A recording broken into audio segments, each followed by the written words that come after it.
दिनै जोंहा बेयाव मदाथि प्राइमारिनि मदाथि गामिनि फिल्डआवहाय मोनसे राजनितिक फोसावदिं मेल जादों आरो बे मेलावहाय जोंनाव खासा-खासि 100 माइनरिटि मानसिफोरा दिनै जोंनि एपिबि दलाव जइन जाफैदों।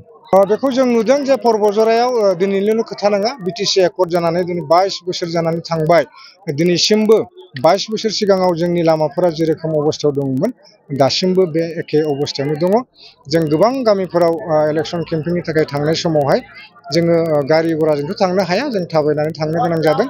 बरंस जोङो सेन्देलफोरखौबो आखायाव लानानै थाबायलांनो गोनां जायो आरो गोबां जायगायाव गोग्गो दैनि बेबस्था गैया। स्कुलफोरावबो बबेबा स्कुलाव मास्टार गैया, बे रोखोम बायदि अबस्था जानानै दं आरो बायलाबायनाय जिलाबायनाय स्कुल न'फोरखौ जोङो नुनो मोनदों। আজি দিনজোৰা কাৰ্যসূচী নিৰ্বাচনী প্ৰচাৰ 1 নং পৰ্বতজোৰাত আমাৰ এপিবিৰ ভাল উত্থান, ৰাইজৰ মুখে মুখে জয় জয় মই মই। মই আজি প্ৰায় এসপ্তাহ ধৰি পৰ্বতজোৰা 1 নং পৰ্বতজোৰাৰ বিভিন্ন প্ৰাইমাৰী ভিজিট কৰি আছো। সেইদিনা বাজবাৰীত গ'লো, জলাবিলা গ'লো, মহাময়াত গ'লো, আজি ইয়াত আহিলো, পৰহি শান্তিপুৰ গৈছিলো। একে কথা যে জগদীশ বৰ্মন জয় জয় মই মই। এইবাৰ জগদীশ বৰ্মন বহুত ভোটত জিকিব। আচ্ছা, দেখা গৈছে যে পৰ্বতজোৰা বিভিন্ন ঠাইত আপুনি ঘূৰি ফুৰিছে, কিমান সঁহাৰি পাইছে ৰাইজে? বিপুল সঁহাৰি, বিপুল সঁহাৰি, সবাতকে বেছি হয়।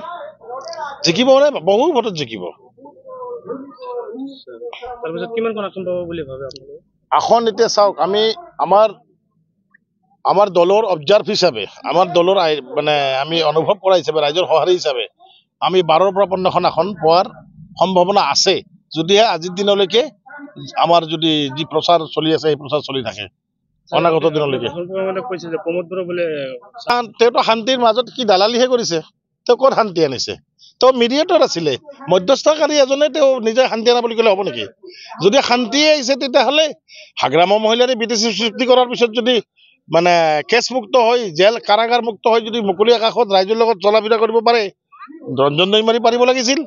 NDAPৰ প্ৰায় কেডাৰ আমাৰ NDAP বন্ধুসকল প্ৰায় 150-200 প্ৰায় এতিয়াও ভাৰতবৰ্ষৰ বিভিন্ন জেলত নেপালত পৰ্যন্ত আছে। তেওঁলোকক মুকলি কৰি আনিব লাগিছিল। তেওঁলোকক মুকলি কৰি আনি ৰঞ্জন দৈমাৰীক মুকলি আকাশৰ তলত আনি ভাৰত ধৰি প্ৰায় ক'ব লাগিছিল যে শান্তিৰ বিটিয়াৰ বুলি। তেওঁলোকে কাৰাগাৰত আছে, শান্তিৰ চুক্তিৰ স্বাক্ষৰকাৰী তেওঁলোকে।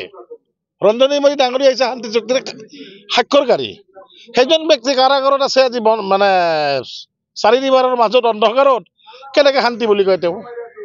যিহেতু NDAPৰ বলিষ্ঠ ভূমিকাত এই শান্তিৰ চুক্তিৰ এটা সিদ্ধান্ত হৈছিলে, তাত ৰঞ্জন দৈমাৰীয়ে স্বাক্ষৰ কৰিছে আমি জনাত। ইয়াতকৈ আৰু ডাঙৰ কথা কিবা আছে নেকি? গতিকে তেখেত যদি তেওঁ কাৰাবাসত আছে, তো মই ভাবো এয়া শান্তি এটা নমুনাহে। আপুনি যিহেতু পৰ্বতজোৰা বিভিন্ন ঠাইত ঘূৰিছে, যোৱা 17টা বছৰ হাগ্ৰামা চক্ৰই কৰিলে আৰু 5টা বছৰ প্ৰমোদ বড়ো কৰিলে, কিমানখিনি উন্নতি পালে? পৰ্বতজোৰাটো 22 বছৰেই হাগ্ৰামা BPF-এ চলা বুলি ক'ব পাৰি। যিহেতু যোৱাবাৰ মুনমুন বৰ্মন ডাঙৰীয়া আছিলে, কোনো ডেভেলপমেণ্ট হোৱা নাই। তেওঁলোকে MCLA-টো জিকি ৰাইজক প্ৰতাৰণা কৰি পেলাই লাঞ্ছিত বঞ্চিত ৰাইজক এৰি থৈ পেলাই সেই গুৱাহাটীত কোকৰাঝাৰত থাকে আৰু ইয়াত জনসাধাৰণৰ হাত তলে যাওক, ইয়াতে হিন্দু মুছলিম বড়ো মুছলিম কাজিয়া লাগি থাকক, সেয়ে তেওঁলোকৰ ধান্দা। তেওঁলোকে কোনো ধৰণৰ উন্নয়নৰ কথা চিন্তা নকৰে, অনাগত দিনতো তেওঁলোকে কৰিব নোৱাৰিব। মই পৰ্বতজোৰাৰ বাসীক আৰু বিটিয়াৰ বাসীক মই সকলোকে আহ্বান জনাম যে আমাৰ নতুন দল, বিকল্প ৰাজনৈতিক দলক একবাৰ ৰাইজৰ সুবিধাৰ্থে বিটিআৰৰ প্ৰায় 40 লাখ জনসাধাৰণৰ সুবিধাৰ্থে উন্নয়নাৰ্থে একবাৰ সুবিধা দিব লাগে। সকলেই APBক ভোট দি নাম্বাৰ চিনত ভোট দি জয়যুক্ত কৰাব লাগে।